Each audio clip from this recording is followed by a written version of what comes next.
Welcome back to the Alpha Edge CEO Lounge, where real leaders drop real strategy, real stories, and the truth behind building something from nothing. I'm your host, Loren, and today we're diving into an industry that's exploding: energy, electrification, and the future of smart homes. If you ever wondered how entrepreneurs break into a developing industry, build trust, dominate their niche, and position themselves at the front of a generational shift, stay locked in. This episode's for you. Today, I'm sitting down with Larry Waters, the owner and visionary behind Electrify My Home, a company that's not only keeping pace with the electrification movement in California, especially, but leading it. Larry has built a business that is reshaping how families think about home energy: heat pump systems, electrification retrofits, energy efficient smart installations, and a whole new way of modernizing the American home. He's a builder, a problem solver, and a true entrepreneur, carving out his lane in the fast changing market. Let's welcome Larry to the show. Larry, welcome to the show, brother. I'm excited for this one. I'm excited to interview you. You and I have known each other for quite a long time, and you're the first one, man. What do you think about that? Dude, I'm so excited, and I guess it's because we do know each other, and that's really cool, man. So I'm super proud of what I've seen you do. Like you're the man at what you do, and you're just like, plus you're really like a handsome guy for your age. So that's I Thanks, don't know man. what your age is, I but just turned 50. oh, dude, wow, you still got a lot of ground to cover. Yeah. I'm hoping, man. I'm not stopping anytime soon. That's for sure. Right on. Well, hey, I wanted to get into your business is Electrify My Home, if I'm correct, right? Yeah. Um, I want to know for our viewers, your original story. This is again about entrepreneurship and you know taking people into that story and knowing, like, people probably see you nowadays and say, "Man, you're doing great." Must be nice. Yeah, it is great, right? Because you worked your ass off to get to where you're at. Um, but I want to know your original story. So take us back. What made you start Electrify My Home? What was the moment you realized there was a massive opportunity for electrification? Well, I've been an HVAC guy for 40 years. I went straight out of high school into air conditioning school. So I've like been in all the different aspects of the HVAC industry, the big commercial stuff to houses, which I love houses better. And it's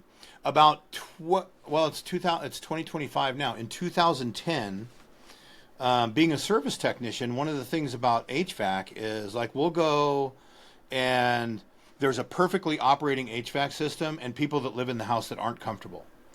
And so one of the things I always wonder about, like, I have complete command over being able to troubleshoot and fix this thing and figure it out, but why aren't the people comfortable? So you got to get a little deeper into it. So I was at a show one time, and there was a booth there for this group called BPI, which is Building Performance Institute. And the lady's like, "Oh, we teach you how houses work because most air conditioners don't work right because the houses are broken." And I'm like, "Oh, that sounds interesting." So I signed up right away, and it was a year's worth of schooling. Not It was actually 4 3-day trainings spread over a year, but you had to do some work in between to kind of prove your chops. And a lot of people went through that during that period of time because there was an incentive program in California that required you be BPI certified to participate. But a lot of people just went to it like, okay, it's another training, and then as soon as the opportunity is gone, they're just like, I'm not going to do that anymore because it's hard.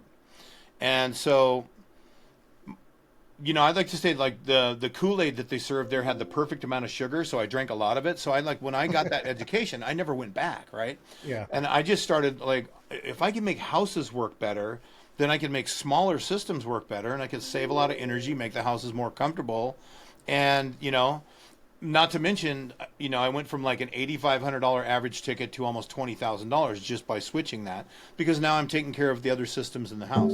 So that was kind of the origin of that. And about 3 or 4 years into that, I realized that we were making houses smaller than I could find furnaces that would work right, like gas furnaces. Now So you gas were furnaces only come in specific sizes. And since I was making the house tighter, all the furnaces we were putting in are now too big. And so then I just happened to go to a class on these cool inverter heat pumps with air handlers so they could deliver air the same way. And I said, I'm going to try one of those. And man, we turned that thing on. You couldn't hear it, and the house started getting warmer, and everything was. And the customer was like, so I just went all for it. And I told my boss, I'm like, dude, I'm not selling furnaces anymore. Those are old school. And so that was way back in 2014, 2015. And that's when And you it, still work for somebody, right? yeah, yeah, You weren't on your own yet. right. I wasn't on my own yet then. And Right. then so because I was doing these projects, we were going to like forums and different meetings with our peers and sharing stuff about them. And then there happened to be somebody in audience there that was starting this thing called the California Decarbonization Coalition, Building Decarbonization Coalition. And he invited me to come over and give him a bid for his house, and we put a heat pump in his house. And because it came out so good, he like, dude, I need board members right now. So I got on the board of this decarbonization coalition. Turns out they were the group that was driving all of the policy in California. So Gotcha. they're like a nonprofit organization that helps the state figure things out. So you And kind of had kind of an in a little bit, right, on the forefront of these things, but not um, by putting yourself in that opportunity, right? Like putting yourself in yeah, it was just situations, right? yeah, just doing something different. There was Right, nobody else was doing like home performance work. It's in 2011 it wasn't profitable. It had to be met with a good sales presentation. I was always a sure, good salesman, and so I could go sell it, but it wasn't something a lot of companies started off to be these home performance companies, and the market just wasn't ready for it because energy was cheap and people didn't really care, right? My air conditioner right. comes on, the house gets cold, gets warm, whatever. So there there wasn't like people like beating a path to your door because you did home performance. It was you had to go in and sell every single one of them, So and you were out there then hustling, you got to hustle, right? You're a sales guy, you always got to hustle, right? right? And so then once I figured out how to do the heat pump things, that gave me a little bit even more unique. So I was now doing home performance and then doing the heat pumps, and that was even more unique.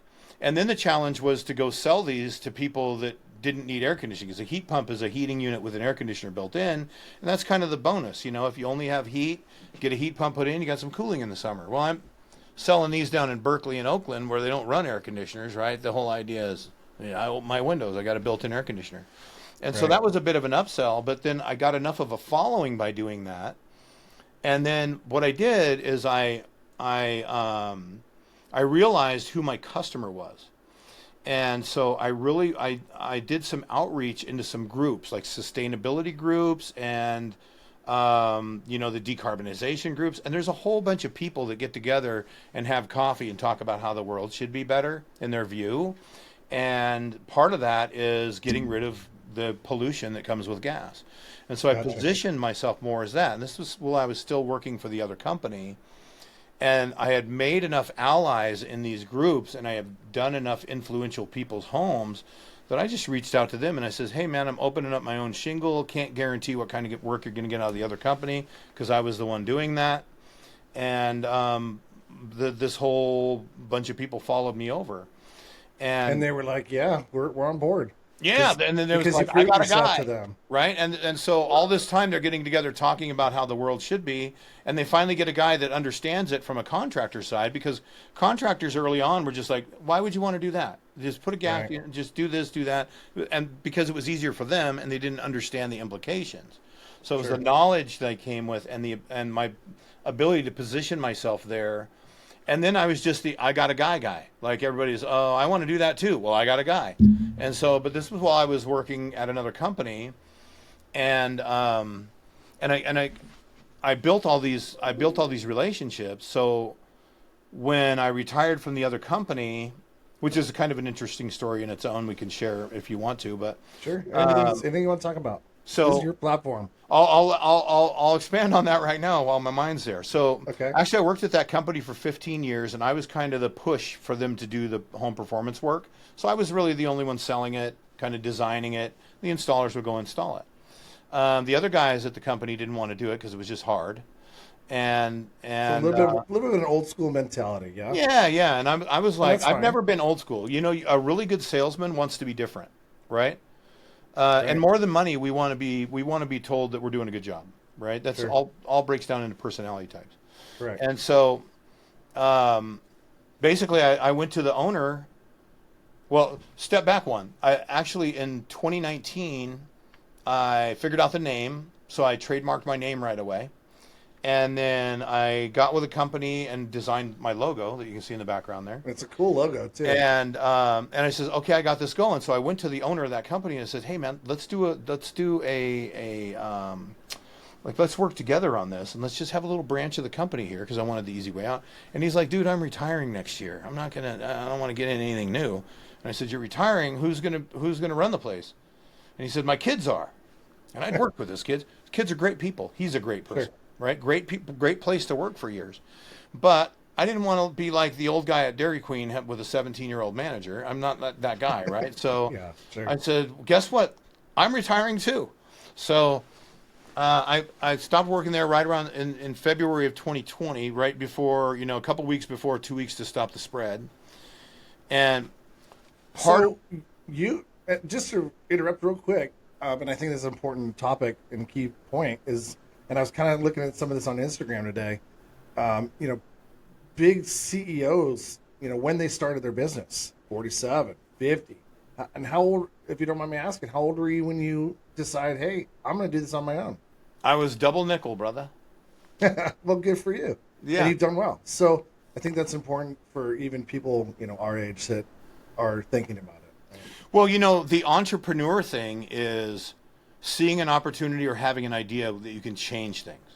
Right. And if the electrification movement hadn't taken place and I didn't see it coming several years in advance, I probably would have just stayed comfortable working for the place I was working. I was making a good living. It was fine. Sure. But when this came, I was like, I told my guy on the Decarb Coalition, I'm like, I'm going to retire. He says, you have an important voice in this. You can't retire. So I knew go ahead. And then you told your wife and she said, what are you doing? Are you crazy? You know what? Yeah, I'll expand on that actually, because it went better than I thought it was going to go. Oh, good. So I said I'm going to retire, and then I said I'm going to make this plan moving forward. So I'm one of those guys that did a complete business plan. I wrote the whole thing up, everything I was going to do, figured out the economics of it all, and put some time into that. Felt really proud of that. And I said I'm going to go capture this market because my whole thing in me is I know this information that a lot of other people don't know. I know what's happening in California, and I have this knowledge that a lot of other people don't have. I can be instrumental in this change. Sure. And so I said, I'm just going to go for it, right? Because later on in life, if I'm sitting in my chair when I'm 75 going, man, I missed that opportunity. I don't want to be that guy like, oh, you know what I could have done. And so to expand on what you just said, I went home and told my wife, I said, you know what? She already knew like I was into all this stuff. Yeah. I says, I'm going to start a business doing just this. And she was like, okay. Yeah. Best thing Awesome. ever, right? And so I was a little surprised I didn't even have to try to sell her on it. Because she knows I would have got the sale. And knowing you now, I mean, she's part of the business now as well, too, right? Yeah, So she actually works here at the business as well. Yeah. And so I knew when I left there that there was no way I was going to be able to manage business because being a salesperson, I'm keenly aware of my pros and cons. Like I know what I'm good at and I know what I'm not good at. Right. And I know that if I was going to take care of all the paperwork around all this stuff, I was going to screw it up and cause myself to have a heart attack. I knew that I wouldn't be able to install everything. And so I said, what I'm going to do is I'm going to look for a company to incubate my business name in. And so I just interviewed a couple of companies around, small HVAC companies. Ended up taking the one that was the shortest drive from the house, I said, hey, man, you want to learn how to install heat pumps real good? He had installers. He had like a business. And I says, I'll come to work for you for a year as a salesperson. You'll install my products. And if I can double your business in 1 year, you can give me 20% of your business. And I'll always be there for you. I'll just be a 20% owner. You can always lean on me, whatever. That's smart. Super smart. And then it didn't take long for me to figure out that maybe wasn't somebody I wanted to be in business with long term. So I didn't go through with that part. But I did stay with them for a year, and it allowed me to build a book of business and get referrals. So I was dealing with early adopters. Like I was the guy for early adopters. And so I quickly built like a 90-day backlog. So when I left there, July 1st of 2021 and started my own business, when I coincidentally moved next door to my friend Loren in the building next door to you, I'm going, oh shit, that's Loren's business. Oh, excuse my Yeah. language. No, it's Um, fine. We're 18 over here. and I literally moved into that building with myself, a lead installer, and my office manager was his wife, who was doing Yeah. bail bonds before that. And I said, "We're just getting started. I just need to be able to go to execute." I remember talking to you about that. It's like, hey, it's Larry.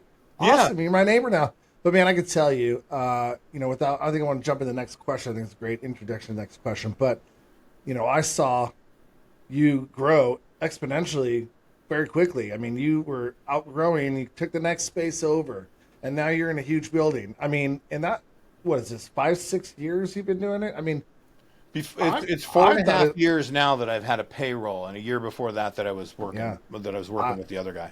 I think it's awesome, man. I Yeah. love seeing the growth, and you and I have talked about a lot of things business wise, and we bounce stuff off of each other. But then the next question I had, the early challenges. When you first launched, and you've kind of looked into that a little bit, but what were the hardest parts? What was was it educating people, equipment, capital, hiring? What did the grind really look like? Because I mean, you were starting a new business that you knew business, but you never actually had to do it. It sounds like, right? So, Yeah. what was that like And for you? I knew how to run things because I had managerial positions with other companies that I worked at. In fact, the company I was Hmm. with that for 15 years, I managed the service department over there, and I was kind of like the pseudo sales manager. So I kind of had and 40 years in the business, right? Right. So um, my biggest challenge was I knew I could sell work, and I knew that I could talk to people, but I also knew I couldn't do the paperwork and I couldn't do all the installs. But the first 6 months, it was me and my lead installer. We went in every attic and under every crawl space until we hired the installer's nephew, who is now my lead guy here.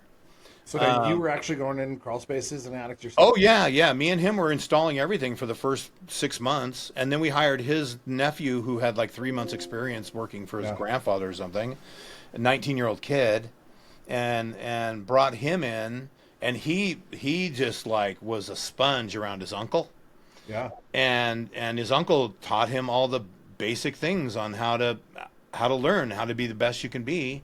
Really installed some good things in him, and I won him over with the mission and the vision. And that young man is still with me today. He's now my project manager, and he's 25 years old and just knocking it out. He's amazing. That's awesome. So, but the challenges that we That's hard to had, find. yeah, You know it's hard to that. find. I lucked out. I said a lot of prayers around this early on, and I think, God was staffing me up at that point. Uh-huh. And so I'm a faithful guy, right? Mhm. I don't practice as much as I should, but I'm one of those guys, right? Yeah. So um, we we the biggest problem is when you're a brand new business, you don't have a lot of cash. We did have 3 months worth of backlog, so we were making money every week. We were installing things. We were profitable the first year. In fact, the first 6 months of my business, I was as profitable as I was the second year of my business, Right. because we were lean and mean.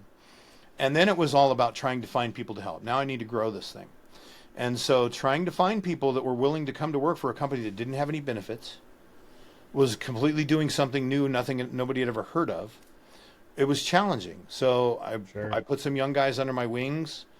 I had a lot of turnover because there was quality things that I was not okay with, and so I was quick to hire and quick to fire. Now you're supposed to be slow to hire and quick to fire. Yeah. Well, hey, man, I've been there. I totally get it. Dude, you Let got me to tell fill the you, seats, we man. we've talked about this a lot, Right. and it's tough. It was a tough thing, and then I got to the point. I says the first thing I want to do before I do anything else is I want to get a benefit package going.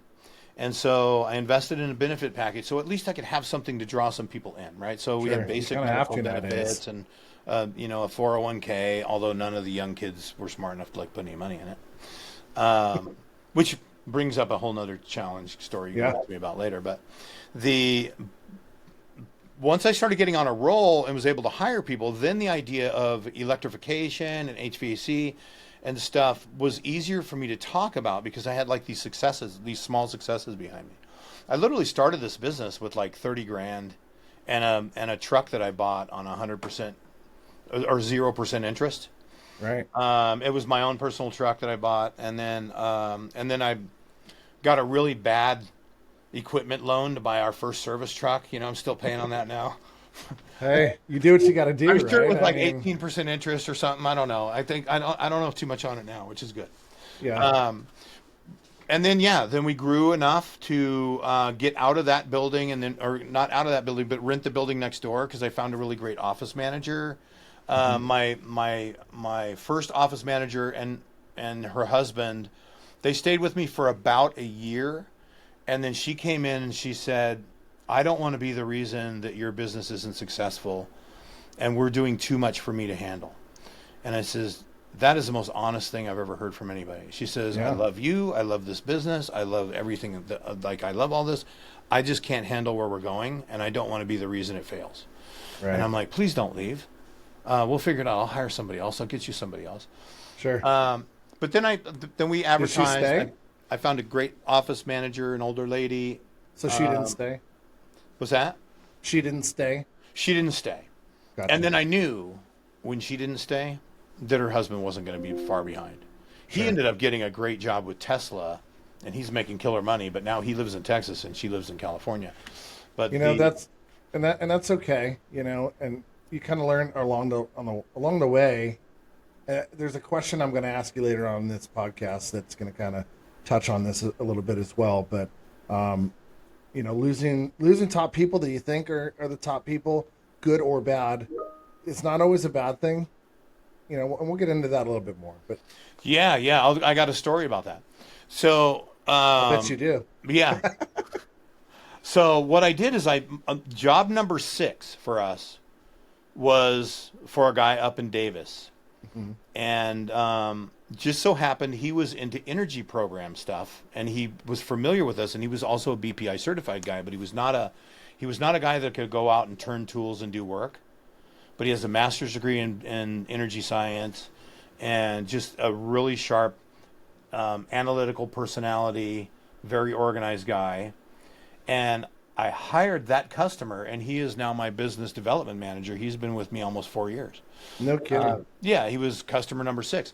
And most of the time when you're building a company like mine, you wouldn't invest $100,000 a year into a guy that can't go out and make you any money.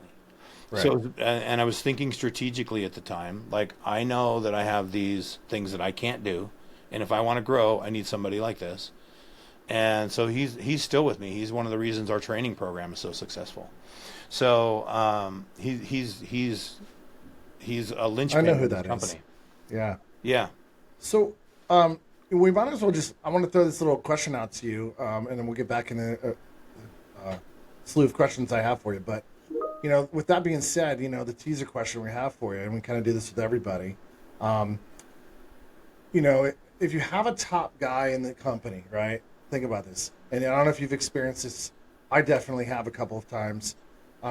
He's a monster performer, but he's also, he's an absolute cancer to the business. Like, he's the guy who's out there talking shit about you behind your Hmm. back, or talking to his guys that fuck this company or whatever, right? Right. Yeah, cancer to the culture. What do you do about that? Do you keep them or you cut them loose? And have you gone through that process before? I can share my experience when you're done, but Yeah. have you at all? And and has it been a failure or a success? Well, I think anytime you do that, there's going to be, because most of those people perform on such a level that you become reliant on even their inadequacies, Right. right? Because they're filling a spot and they're in a critical role. And it's funny that you would ask this question because it just happened I think it's been about 3 months since this has happened. It's been very recent.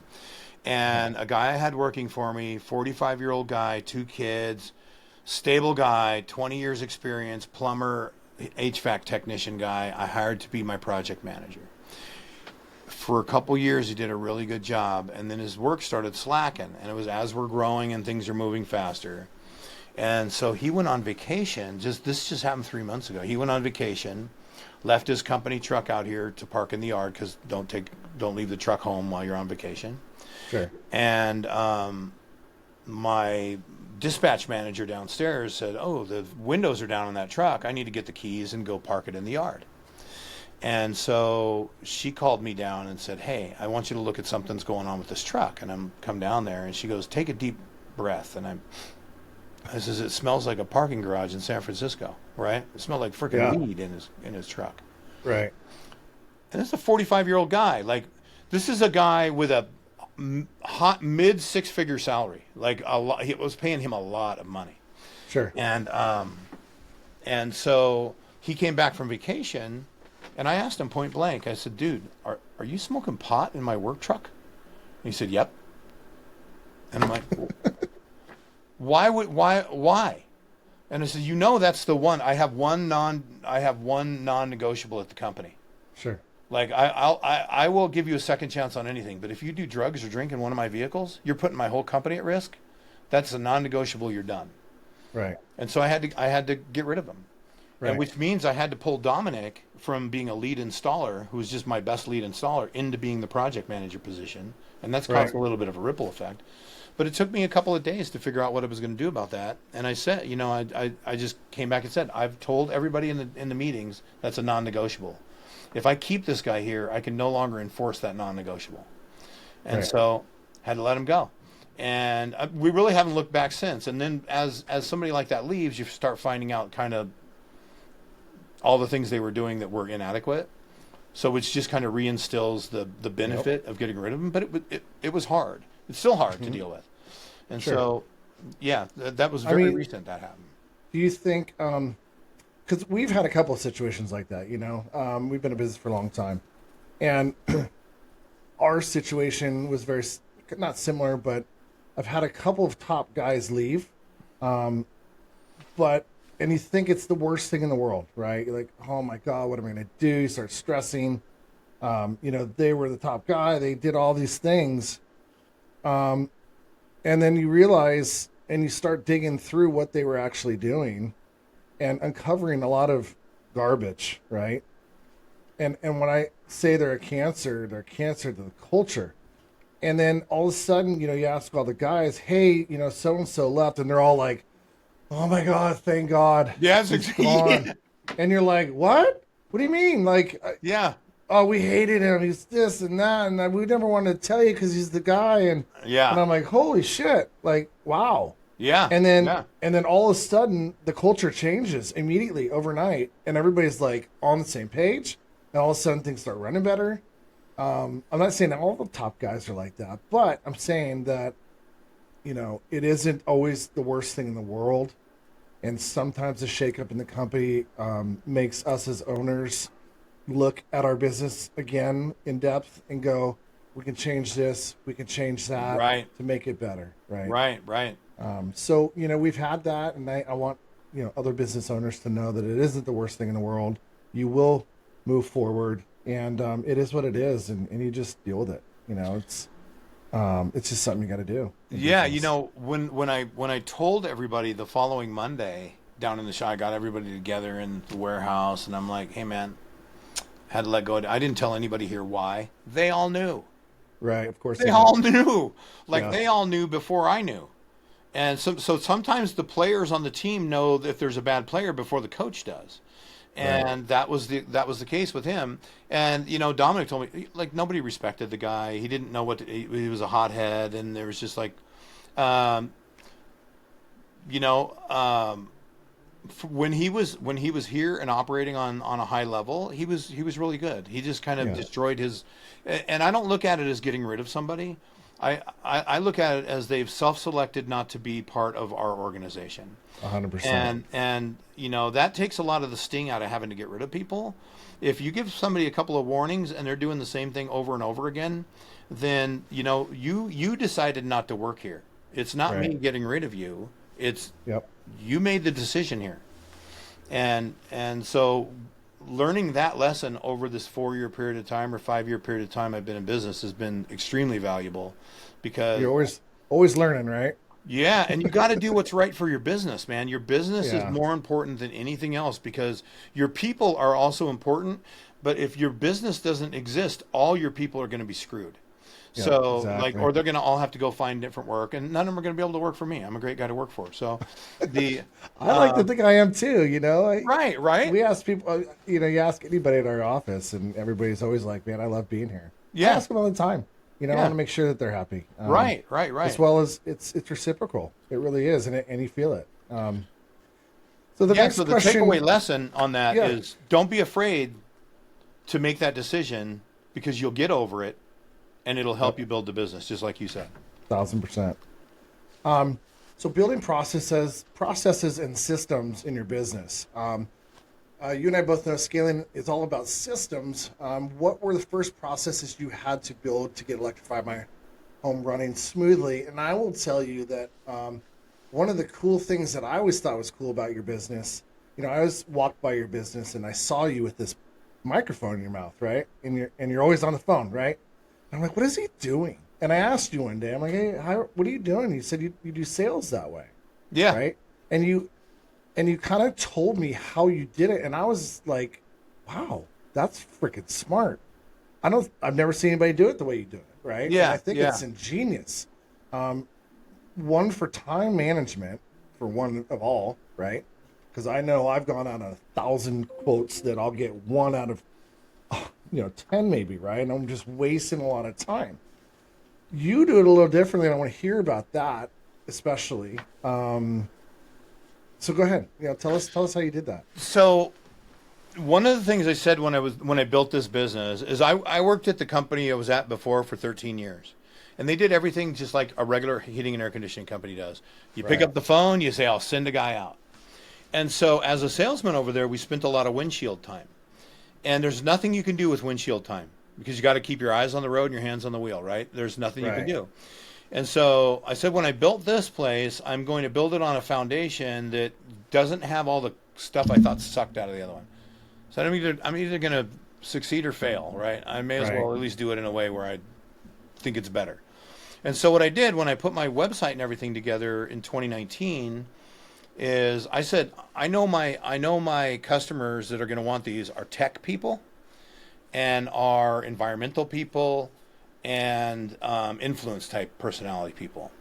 And I said, D type personality people are not really my customers, right? So, and I don't know if you're into the personality typing or something, but I am. so D type personality types don't, because we're too intensive on everything we do. They just want stuff done quickly. Right. And so I said, I'm going to put this virtual process together. So I on my website, I have a big like intake form that somebody has to fill out. It's a whole bunch of questions about their house. And then they upload some pictures like their electrical panel, their existing HVAC, water heating systems, all that. And then the key when I designed that whole thing was I'm going to make this long enough so the impatient people won't go through it because impatient people aren't going to like my sales process. Right. And Right. so one of the benefits of that was I had that in my pocket when COVID hit. So I was already doing virtual assessments and I was ready to do them. Everybody else was trying to figure out how to do them. I was already doing them. So And so you did this basically, during COVID, basically, right? You started during COVID. yeah, I had it all built out like in October, November of 2019. I didn't know Uh-huh. COVID was coming. I just said, this is the way I'm going to do it. And then I had it in my back pocket when COVID hit. Yeah. So, and it basically like this: somebody fills out a form online. Once they fill out the form online, it automatically gives them a booking link. They book a 1.5 hour appointment with either myself or my other salesperson here, and we give them a virtual assessment. With that virtual assessment, we go over everything that they gave us, show them what needs to be done, build rapport in the first 20 minutes. So still the same kind of sales process, but But just you're a little bit more online of that. doing this, right? But I'm just doing it all virtually, And is and it like a then Zoom call, yeah, basically? yeah. And then I've got a really good, since I got the kind of a heart of a teacher, we do tons of teaching. So I just give them a PowerPoint presentation and I can go into real detail about how we're different in that. Sure. And so when regular companies come out there, they're not talking about any of the same things we are because I have them in I have them in a learning format instead of a buying format. Or you're selling, you're not, or you're informing, not selling. Right. What I'm doing is I'm instilling in them that we are the best choice to do it because I'm showing them a lot of detail that other contractors are just out there to try to get the sale when they're there. It's the same Right. way I used to do it. And so this is a much more educational selling process. And then right at the end of the process, we've set it up here so the quote is ready at the end. And so I share the quote with them. I get their feelings on price. We work through all the objections if there's any, but my whole sales process is designed to close the objection doors along the way.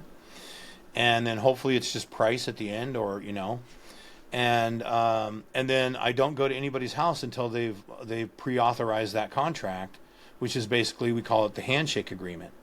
And the reason we do this, Mrs. Jones, is so that you understand the budget and the complexity of a project like this.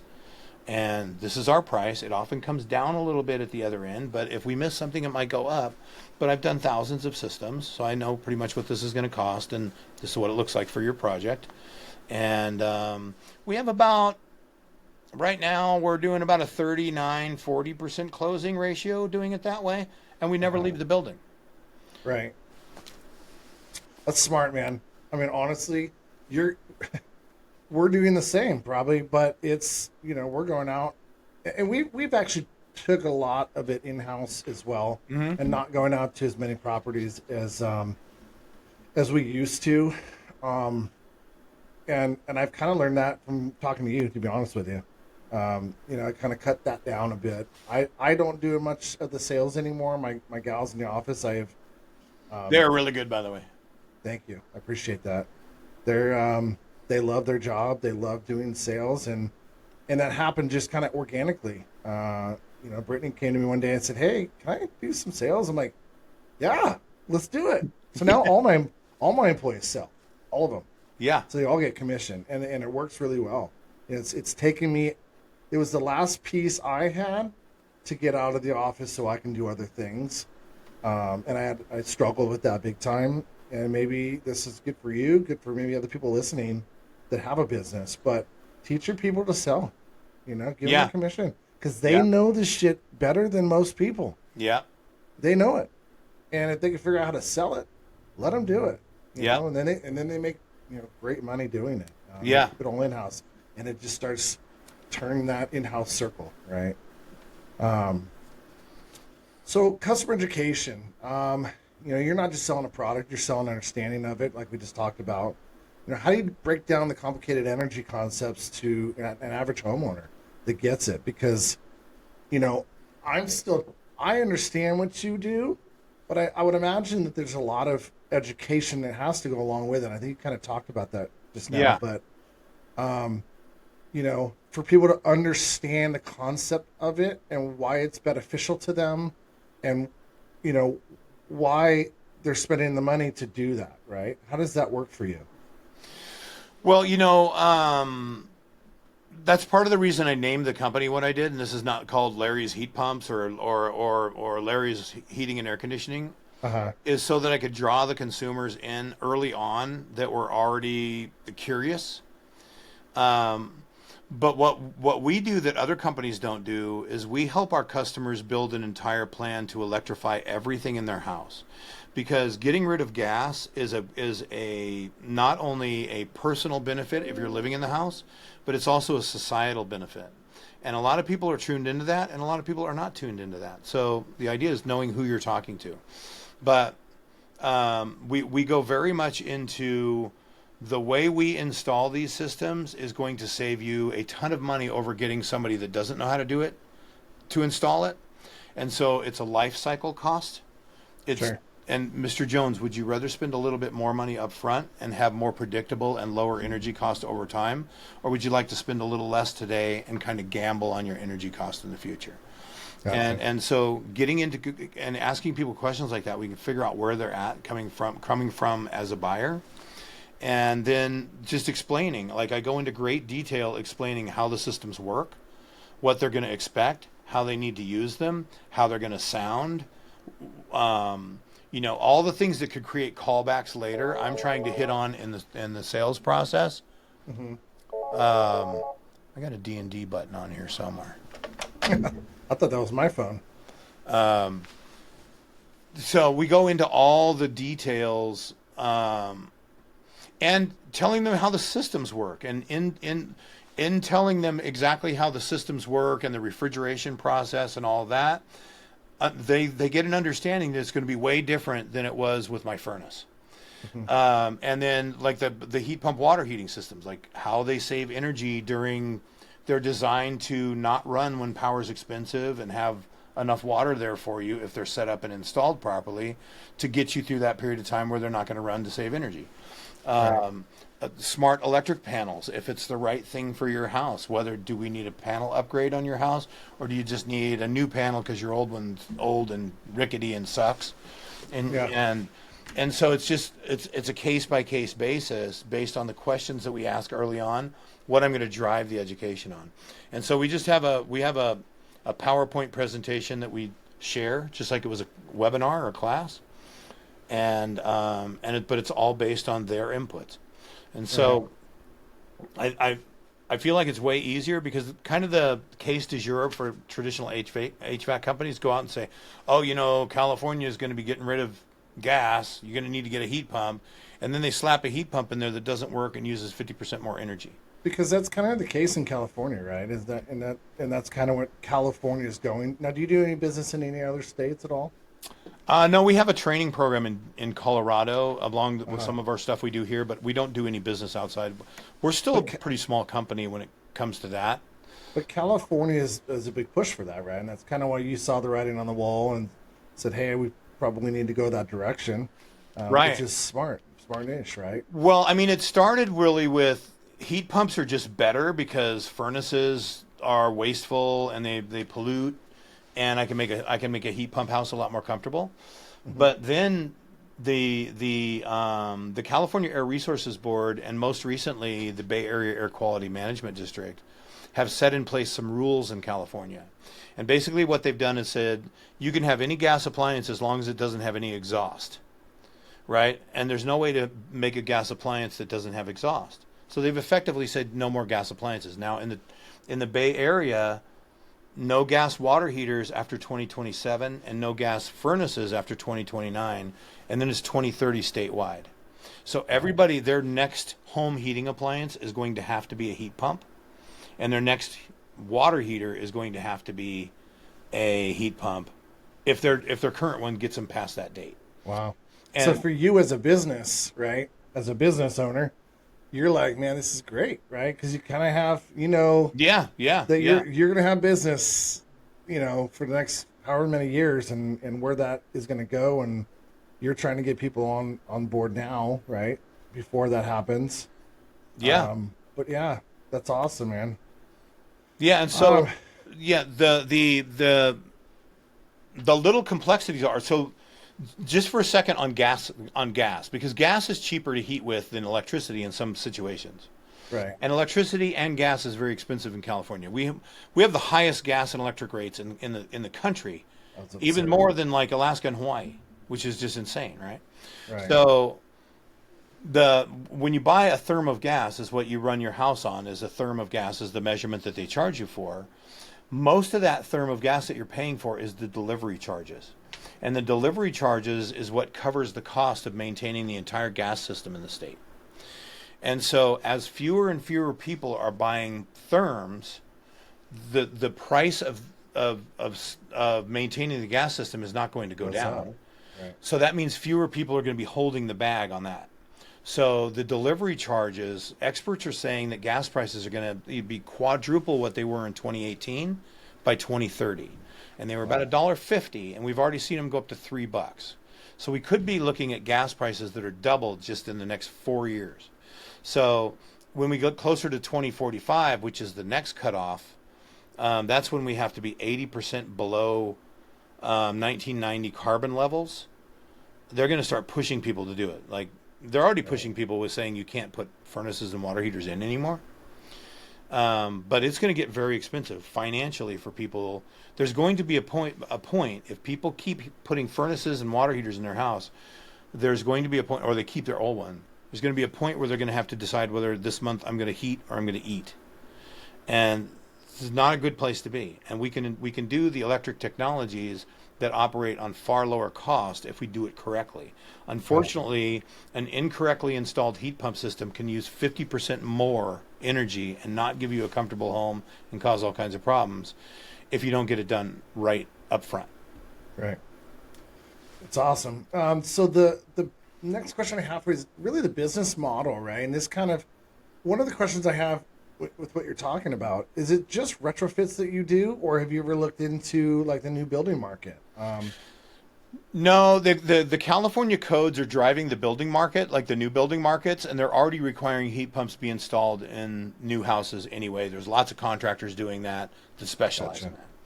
There's not very many people retrofitting them into old houses, and we work in houses like from 1880 up to 1960. If I get a house newer than 1960, my guys are like, "Oh, drywall, hell yeah!" No lath and plaster. No lath and plaster, right? So, so we're experts at putting really efficient electric systems into really old houses, like shoving 2025 technology into 1925 houses and making them work good. So there's a great market in that. We're experts in that. And the retrofit market, there's way more houses to retrofit than there are to build new. Right. So, yeah, and, I get that. We're kind of the same way. I used to do a lot of production homes, and it's a rat race, and it's not something you want to get into. I can tell you that. It is. It is. I've worked in new construction before, and it's you got to be Johnny on the spot, because that contractors can tell you, dude, capping's in. We're putting up drywall tomorrow. Why aren't you guys here? And I'm like, dude, you haven't called me in 2 months. Yeah, exactly how it goes. I'm not the only one. Great. Like, how was I supposed to know this? Yeah. The business model. So, you can talk in generalities, and I'm not trying to get anybody to, start a business against you. But the business model itself, for the entrepreneurs listening, what is, revenue model? What does it look like in your space? What are the core drivers that make this business profitable? You don't have to say how much you make. Well, you know what? But obviously it's a good profitable business. If somebody, was looking at this business. It's profitable enough. Yeah. We will be more profitable when more people are doing what we're doing, because we still have to compete on some level. We can only build so much value in the extra work we do. Sure. And the extra work we do takes a lot of extra time. And so, and then we know labor is more expensive than materials, really, especially on those materials that take extra time. So we get a decent margin for our stuff. We're running about a 50% top line margin. Sure. But we have, because we're affiliated with every utility program, so we do all the incentives that are available. We do all the tax credits. All that stuff is extra admin. Sure. And then because there's so many tasks, so we're doing electrical and HVAC and insulation and water heaters and doing all this. There's a lot of administrative cost to doing all that. Mm-hmm. Right. Like I have to have my warehouse guy makes more money than most people make, because he's got it down to a science down there. I hired 5 $25 an hour guys, and none of them worked out. Finally, I got a guy that's just, but he's not a $25 an hour guy, right? Sure. So realizing what the costs are of the company to get things done right, to make everybody's job easier, we're now more profitable than we have been, because we straighten up the logistics side of the company. And it's all, when you're building a company, it's all building model. And I can't pick up the phone and call somebody else that's built an electrification business, because I'm like the first guy to do exactly what we're doing. Sure. So I think business is business too, and the core of business is almost the same for everybody. It's absolutely, absolutely. So figuring out the core of business, and I know for us, and I talked about it in my last podcast, we brought on a software program that ran everything too, right? And I'm sure you've done that. Mm-hmm.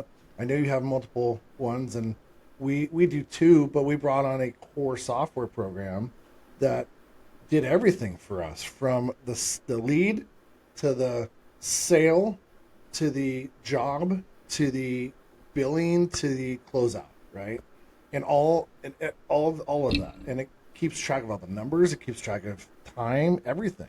Yeah. And it was an absolute game changer for us. Yeah. And we brought this on probably 5-6 years ago, and we still to this day say, man, God, thank God we brought that on. Yeah. And I brought it to other people. Like our other neighbor that was over there, they now use the same software.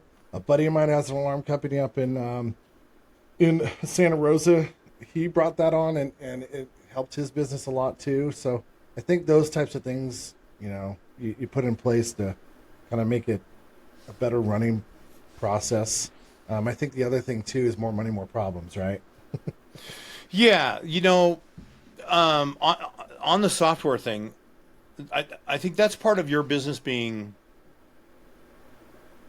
You've been around for how many years? I've been in business for 26 years. We've been Alpha Alarm since 2010. Okay, so you're a seasoned business, Right. right? So one of the things, and this might become good advice to somebody, is when we were looking for our original CRM system, we were looking for something that would match what we did, and we don't operate like a typical HVAC company is. We're not a service driven company. Right. And so we didn't invest in the best software in the industry because that was more of a service driven software. So we invested in one, and we've since then figured out that the API is not great. So we do have a tech stack here. So we use Go High Level for our marketing. We use Service Fusion for our CRM system, and there's still some actual manual stuff that needs to be done, and these things Yeah. don't talk to each other. So now we're looking at an AI agent that can do some of it automatically. And it used to be if they didn't have an API and they didn't build it out on the other end to accept these additional softwares, that they just wouldn't work. But now with these AI agents, you can just give them a login and a password, and they can go in and be the human being that pushes the keys in the software. Yeah. And so we may end up Yeah. doing That's that. that's a whole nother that's a whole nother topic, isn't it? Yeah. Oh man, it's AI. crazy. And finding the Um, right one. And we already use an AI note taker that sits on every one of our virtual assessments. yeah, we do too. And it actually puts together the follow-up emails, tells us what personality type the customer is, tells us how to respond, which things we need to talk about to fit that customer's personality, and that's been extremely helpful. Yeah. And we're looking at a new one that's expandable. Not sure where we're going to arrive on that. Alex, my business development manager, is very analytical, so he wants to look at Yeah. everything. So once in a while, I just Sure. have to say, like, dude, if we don't have something by this point, we're going to do something else. Yeah. Well, Because perfect. yeah. You got to make a decision, right? Yeah, You can. the pursuit of perfection is not worth the squeeze when you're trying to get progress and forward movement sometimes. I like that. That's a good And sometimes you got to put progress before perfection and figure it out Yeah. on the other end. And so we AI try to is- avoid that, but Do you use? I mean, I kind of, this podcast is really built again for the entrepreneurs who want to start a business, or guys like us who are in the business and just want to do better and get different ideas from people, right? Yeah. I think you've given us a lot of that today. Chat GPT is something I've talked about. We use it personally. I mean, even when we're putting out a scope of work, we'll take the whole scope of work, we'll write it, we'll put it in there, Yeah. and it'll spit out a perfect version of it. Yeah. And it's awesome. Like, if Yeah. you're not using Chat GPT, you're an idiot, I think. Right, And right. I also think, people who want to get into business nowadays, they have much more an advantage than we did when we started, right? They have Chat GPT. They have these AI business models that you can put in. Like I said, I wrote a business plan just for fun in an hour just to see what it would do, Yeah. on Chat GPT with a logo and everything. I mean, Yeah. it's leaps and bounds over what we had to deal with back then and try and figure out, where it will figure it out for you. And it's not as hard as it used to be. So yeah, I mean, I think AI has definitely changed in the industries. Yeah, yeah. We use Chat GPT for everything. And so one of the things you can do is, like, you can go into a house and figure out your customer's personality. And you can walk out to your truck and you could say, Chat GPT, I've got a D-type personality living in this city. This is their job. What do I need to talk to them about to sell them a heat pump water heater? And it'll give you everything you need to go, all the points you need to hit on, everything. We didn't have that back in the day. We had to No. figure all that out. I'm from the day and just a few years older than you. But we had phones that you had to put your finger in and follow them over, right? A lot of things have changed. Like Yeah. my first TV was black and white, Uh so huh. Man, we're really dating ourselves, aren't we? I know, dude. Well, but now we're the wise ones, I think. I don't know. Maybe. We have wisdom. You have Yeah. ChatGPT. Yeah. Market opportunities. So the electrification industry is booming. What do you see coming in the next 5 to 10 years, and how are you positioning yourself as a company to dominate the wave? There's we in this whole thing that the society wants this to happen. They did a research study in the Bay Area, and they found out if you electrify everything in your house, Uh, it's the same as if you took two of your cars off the road. okay. But you see a lot of people with electric cars that still have a furnace and water heater, right? So there's a Right. transition happening here that's going on. That's kind of being pushed forward through some of the gas or the pollution bans. But once in a while we get a headwind because they get incentives to do this, which really helps push the market. But incentive dollars are big baskets of money that aren't endless, right? So when the money runs out, they got to go find more incentive money. And then this year, at the end of the year, we have the tax credits for some of this stuff. Now, tax credits for putting a heat pump in your house is $2,000. It's not going to move the needle for most customers, but they go, "Oh, the tax credits are going away. I can't afford this anymore," right? So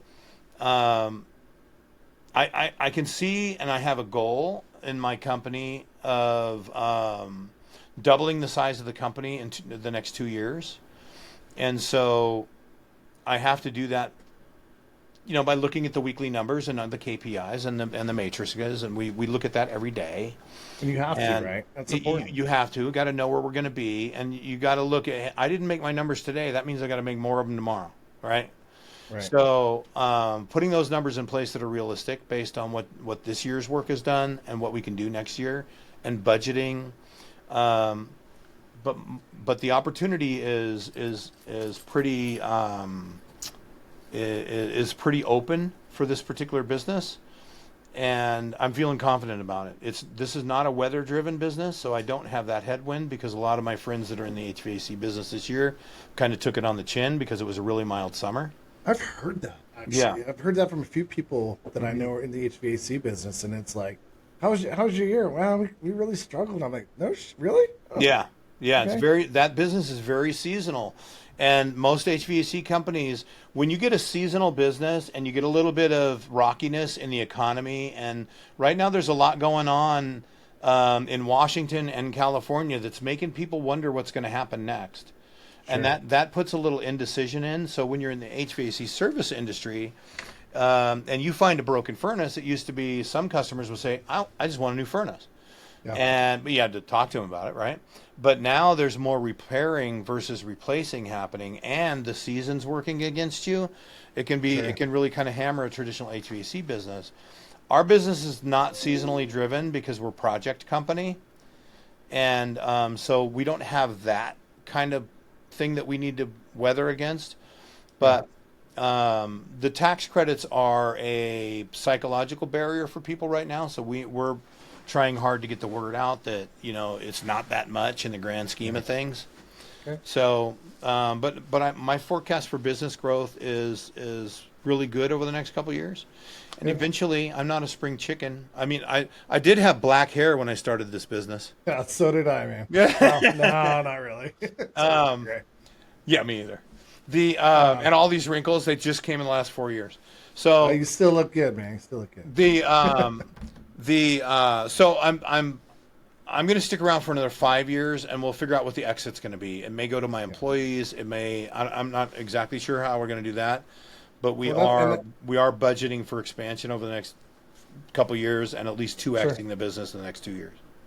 Well, that's good to know for people out there who may be wanting to get into this business and knowing that there's a business out there that could be possibly purchased, right? Like, Yeah, so, and that's another whole nother probably podcast that I like to talk about, because at this age and state of the game, you have to kind of think about that, right? You always have to have that in your mind. yeah, Where are we at, and where is it Can I sell the business? Where am I going to be? And having a game plan for an exit, right? Yeah, yeah. You have to have your exit plan. That's one of the things you need. You saw what we just did there. Um, Fuck it. you have to have an exit plan. Like I always had an exit plan when I started the You started the have to. company, You understanding have what it to. was. Yeah. I've just gotten it more refined, Right. and and I want to. Yeah, I'm having so much fun, dude. Yeah. Me I too. can't imagine doing anything else. Even the hard stuff is fun to deal with. Yeah. I Once in a while you agree. get a nasty gram from a customer and you got to go fix it. You got to apologize. You got to hey, I know I'd be mad too if I got, and that's the problem when you bring younger people in and, Yeah. and we got to deal with that. That's the same in any business where you're going to go out and work in somebody's house Yeah. is you have to deal with customers that are going to be very reasonable and very unreasonable and you have to meet them in the middle and still you want them to be your customer and you want them to be ambassadors for your business, Sure. and so we have to do whatever it takes, and we're whatever it takes company. So I don't care what I have to do to make a customer happy. I'm doing it. So, I don't want to take up too much of your time. I have a couple more questions for you. Somebody getting into technical trade, what's your advice to someone who is great at their craft, but struggling to build, scalable business around it? They want to go out on their own, but they don't know how to do it. For me, it's, hey, we have a consulting business. I have a consulting business that will help you with that. We've done it. We know how to do it. I know how to buy and sell businesses. Let us help you. You know, um, what do you think about that? Or, what's your quick advice? Like, hey, mine is, hey, do it, figure it out, and just do it. Get out the fucking shitter and do it. Um, what's your advice on that? In the, I'll give you it from the reflection of the HVAC business because that's what I know most about. Sure. Um, a lot of small HVAC businesses were installers, and they would go install a job, and they would get a check written to them, and they go, "Oh my God, this could be mine if I was in the business." But they don't think about all the things that are behind it, like all the admin cost, and it had to be sold, and you're going to have to deal with the customer afterwards, and you have to be able to communicate with the customer, and you have to have some sales chops, and you have to do all this. So people jump in for the wrong reasons sometimes. The best reason to jump in, or the best person to jump in to this business, is two people potentially that know they can work together, that can bring those opposite or not values, but experiences together. Like if you're an installer and you can get one of your salesmen to jump with you, you're going to be good. Otherwise, it's going to be hard work, right? The other part is you need to have a plan and you need to be unique. If you're going to jump into the HVAC business and just like be an HVAC service company, you're going to have to compete with all the guys that have already established their businesses. So you got to have a niche in order. I would not have done this if I didn't have a niche. I was just like I was doing well working for someone else.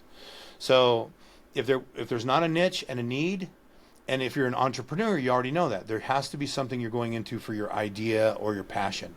And Right. so if you've got a passion for it and you're going to do it, jump into it, because if you don't, later on, you're going to kick yourself in the ass for not doing it. You're going to say, I always could have done this. And when you're sitting in your chair rocking your grandkids on your lap going, oh yeah, I could have done so much with my life.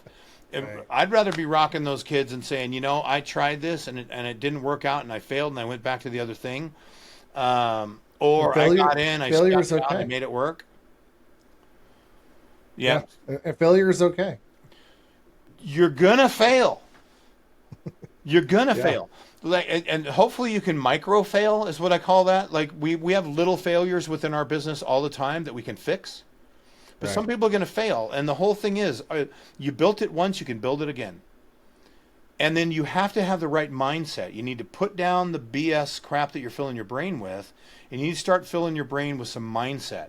You need to think successfully to be successful. If you have Absolutely. questions in your mind about how well you're going to do, you're not going to do well. You got to go into it going, I know I can do this. I'm going to hammer it, and it's going to be badass. And this is where I want to be by this date. And if I'm not there, that was a goal I didn't hit. How am I going to hit the goal the next time? right? Right. You have to have goals. You have to think positively. You have to take all the crap out of you. We do a lot of training. So I didn't say that. We work for a bunch of the utility companies in California, and we do tons of training. About 10% of our business is going out and training other contractors how to understand proper home electrification and business model. And one of the things we have is a slide, and it's got an old coffee cup with some mold on the coffee, and it's all stained, and it's got a nice empty cup. And the whole idea is you got to get rid of all the old crap out of your head, and you got to put the new stuff in. And the new stuff that's going to go in has to be positive for what's going to grow your business, and get all the old crap out. Take all the old ideas, all the old stuff that you dealt with before, and dump the cup and start with a fresh cup, and then work out of that. Then That's you're going to awesome. have a good chance of doing it. I couldn't completely agree. I completely agree with you. One of my last podcasts, I talked about a contractor's coach that I had that did the same thing. Right? It's called the contractor's coach. Something you may want to look into. I don't know. They're out of Walnut Creek. I did it for about a year, and they were really hard pressed on. They didn't really talk about business in the beginning. They talked about changing your outlook, right? It's changing your mindset. They were all about changing your mindset. What quadrant do you want to be in? And that goes for your life and your business, right? How do you get to the quadrant you want to be in and be able to take and move yourself out of the business where it runs itself, and you can recreate, other businesses or work on the business as opposed to being in the business, right?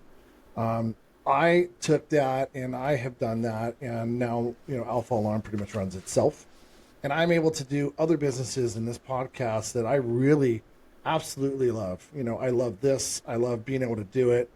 Um, you know, so the mindset is definitely something that everybody has to work on. I mean, we're still working on that, right? You're working on it every day. I'm working on it.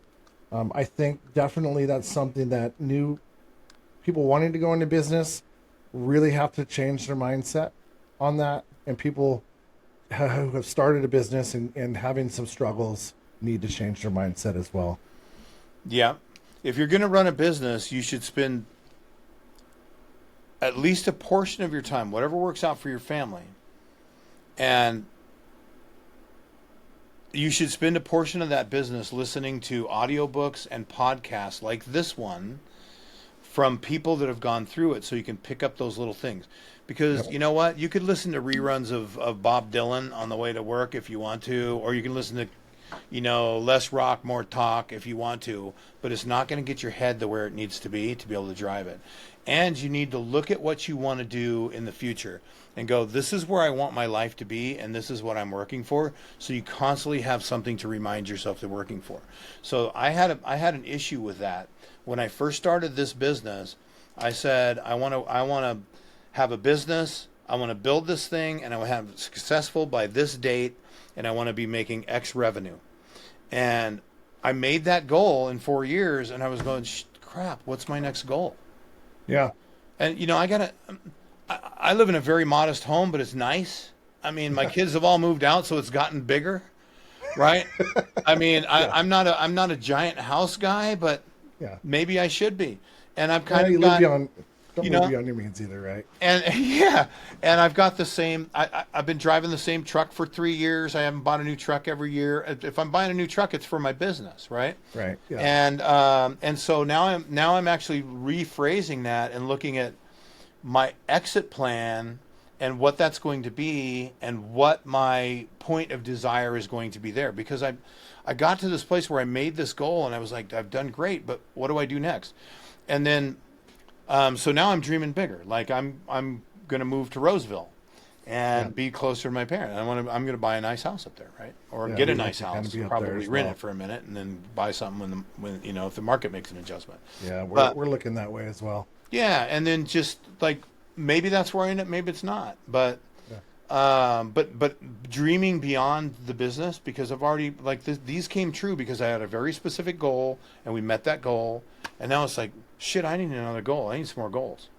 So I've been really working on that for the past 6 months, like digging deep with 1 year, 5 year personal, professional, and financial goals. Okay. and figuring out what I need to do for my people to be able to get there, and what that looks like. And it's not like when I first did my goal for this latest round of goals, like, okay, learn to play golf, lose 20 pounds. Okay, well, all that's well and good, Sure. and those aren't bad things to do.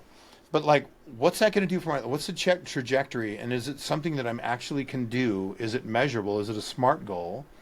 Is it measurable? Is it attainable? And then I want to take the attainable goal and I'm going to ratchet it up 20%. And I say, okay, I want to be a $12 million company by the end of next year. And so I really be a $10 million company, but I'm putting the $12 million goal. So I got something to work for. Right. Sure. So I figured that out by reaching out to some consultants, and don't be afraid to bring other people in and seek advice from outside places. Absolutely. Right. And they don't all have to be trade oriented. They can just be business oriented, because it doesn't matter what business you're in. You can be a dentist, a chiropractor. You can be selling cookies out of your house. Right. All businesses have the same structure and the same issues. Sure. So business coaches are killer. And that's a big part of this podcast. You know, I plan on interviewing, fortunately for me, I've got kind of a wide book of clients and friends and people that I know that are business oriented people that have, they're in all different types of businesses, right? For everybody. Yeah. So that's part of this as well. Yeah. People, process, and profit is what it comes down to in every single business. Yeah, and I think you get something out of everything that you listen to. Yeah. Somebody's going to listen to this today, and they're going to get, whether they listen to the entire thing or not, they're going to get a piece of one or two things that you said, or maybe all of it. Yeah. So I mean, you'd be crazy unless you have a lot of experience and you know how to do what we're doing. You'd be crazy to try to go start this business. A guy that was a football coach in Berkeley came to me like 2 years ago. He said, I really want to start one of these businesses. My first two consultant, like the 2 hours with him, were warning him not to. I'm like, dude, you're going to have a water heater break at 4:30 in the afternoon when you're supposed to take your wife out for your special occasion dinner at 6 o'clock. And you're going to have to go over to that customer's house and fix the water heater. And your fiance, your wife, or whatever is going to have to understand that. Right. So you have to be all in and understand, because you got to be all in. Did he do it? Oh, he did it. Yeah. Yeah, he's actually not doing too bad. Me and him have talked a lot, and I've helped him through a couple of rocky spots. And I haven't talked to him in a minute, but he's down there doing it, and he's brought a team together, and they're down there. They're I think they're a year in. They're about where we were the first year. Oh, good. Yeah. Well, it doesn't help, or it doesn't hinder you to reach out to certain people, even in your own business, that you can find that may help you as well. I still do that. I'm still asking and learning, and and I again hope to learn from a lot of people that we interview on this. Yeah.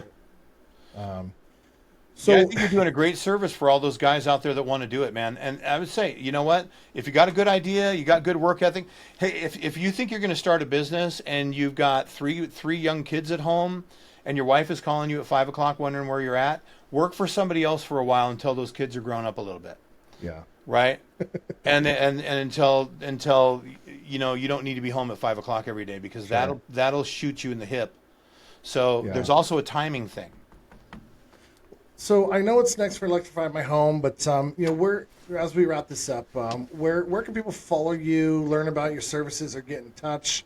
We created a website. I created a website recently. I plan on posting people that I have interviewed, their information on the website as well. But for people listening, where can they go to find you? We got some good stuff up on our YouTube page. Electrifymyhome.com is our website. It's hard to forget that one. Our education, our LMS system for education, the learning management system, emhlearn.com. And we're on Instagram and Facebook and all that fun stuff too. So we're out there. If you go into Google and you just put in Larry Waters heat pumps, you'll see pages of stuff. Okay, great. Awesome. Yeah. All right. Well, Larry, as we wrap up, man, this is super powerful. Man, I appreciate you for dropping in and giving us some real knowledge today. This is my first podcast, which is I think it went tremendously well. Amazing. Yeah, I love it. Yeah, you're a natural. I try, man. I want it to be as natural as possible. For everybody listening, if you got value from this episode, please hit that follow button, smash and like the button if you're watching on YouTube, and share this with somebody who needs the entrepreneur fire lit under them. This is Alpha Edge CEO Lounge. Real leaders, real strategy, real talk. And there you have it. We'll see you on the next one. Thanks again, Larry, for coming today, and we'll talk to you soon. Yeah, very soon. Have a great day, Loren. It was nice seeing you. You too, bud. Take it easy, brother. Okay. Bye.